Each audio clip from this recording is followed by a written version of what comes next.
জেলায় জেলায় সংকট সমস্যা তা থেকে উত্তরণের চ্যালেঞ্জ আর সম্ভাবনার কথা তুলে ধরতে চলছে ডিবিসি এক্সপ্রেস।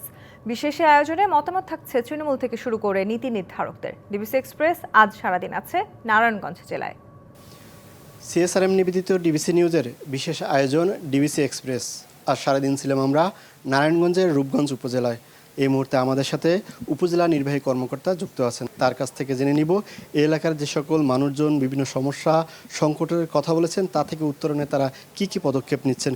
শুরুতেই জেনে নেব যে এই উপজেলায় চিকিৎসা সেবা নিয়ে নানা অভিযোগ রয়েছে। এই বিষয়ে আসলে আপনারা কি করণীয় রয়েছে আপনাদের? আর আপনারা জানেন যে এখানে আমাদের যে স্বাস্থ্য কমপ্লেক্স রয়েছে সেখানে কিন্তু আমরা যোগদানের পর থেকে, বিশেষ করে 5ই আগস্টের পরে, সেখানে আমরা নতুন আল্ট্রাসাউন্ড মেশিন দিয়েছি, এক্স রে মেশিন দিয়েছি। একই সাথে আমাদের ক্লিনিং কার্যক্রম আমরা করেছি যাতে সুস্থ এবং সুন্দর পরিবেশে তারা সেবাটি গ্রহণ করতে পারেন।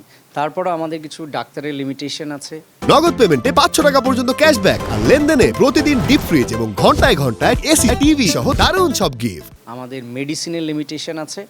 তো আমাদের দেশের আর্থসামাজিক অবস্থার প্রেক্ষাপটে আরও যতটুকু উন্নততর করা যায় সে বিষয়ে আমাদের চেষ্টা অব্যাহত রয়েছে।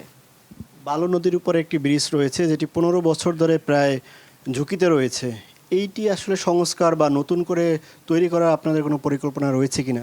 জি, এটি আমাদের পরিকল্পনা রয়েছে। অলরেডি এখানে এলাকাবাসী মানববন্ধন করেছিল, আমরা এটি মন্ত্রণালয়ে চিঠি দিয়েছি।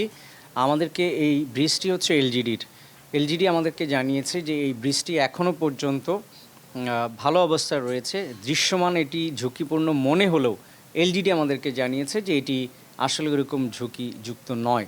তো তারপরেও আমাদের সংস্কারের জন্য একটা বাজেট এসছে, সেটার জন্য আমাদের সংস্কার কাজ চলমান রয়েছে।